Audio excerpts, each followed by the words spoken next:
તો બીજી તરફ અમદાવાદ શહેરમાં મહાશિવરાત્રીની ભવ્ય રીતે ઉજવણી કરવામાં આવી રહી છે। ચકુડિયા મહાદેવ મંદિરમાં સવારથી જ ભાવિ ભક્તો આવી પહોંચ્યા છે। મોટી સંખ્યામાં ભાવિ ભક્તો ભગવાન ભોળાનાથના લઈને ધન્યતા અનુભવ કરી રહ્યા છે।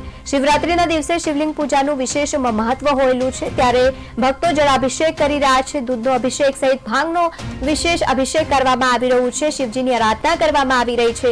જિલ્લાના નાના મોટા તમામ શિવાલયોમાં ભક્તોમાં અનેરો ઉત્સાહ જોવા મળી રહ્યો છે।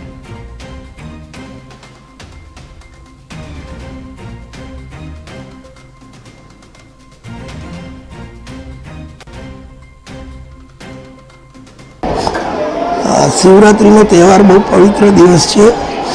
આખા ભારતમાં બધા ધામધૂમથી ઉજવતા હોય છે। મંદિરને તો ખાસા વર્ષો થઈ ગયા। એમાં શિવજી પાર્વતીમાં બધું કુળામથી પ્રગટ થયેલું છે। વર્ષો પહેલાં ચોટિયા મહાદેવમાંથી ચકુડિયા દાદા નામ પડેલું। અહીંયા શિવરાત્રિના દિવસે રાતના 1 વાગ્યાથી 2 વાગ્યાથી બધા ભક્તો દર્શન માટે આવી ગયા હતા। રાતથી જ મંદિરમાં ભીડ થઈ ગઈ હતી।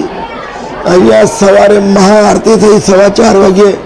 1.25 મણ દૂધનો અભિષેક, અખંડ ધૂન।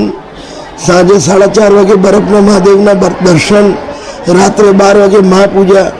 સવારે 4 વાગે મહાપૂજા પરિપૂર્ણ થશે। બીજા દિવસ માયના થશે ભગવાનના। અહીંયા મંદિરમાં એન્ટર થતાં माँ कालीबा, बरिया बापजी, राम दरबार, केवट प्रसंग, राधा कृष्ण भगवान, शनिदेव महाराज, 12 ज्योतिर्लिंग, 21 फूट ऊंचું ભગવાનનું શિવલિંગ।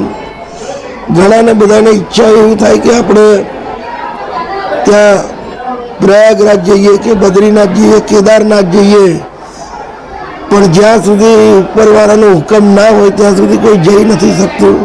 અહીંયા આવીને દર્શન કરે છે તો એમને એવું થાય છે કે અમે બદ્રીનાથ કેદારનાથ જઈ આવ્યા। ભગવાન એમની મનોકામના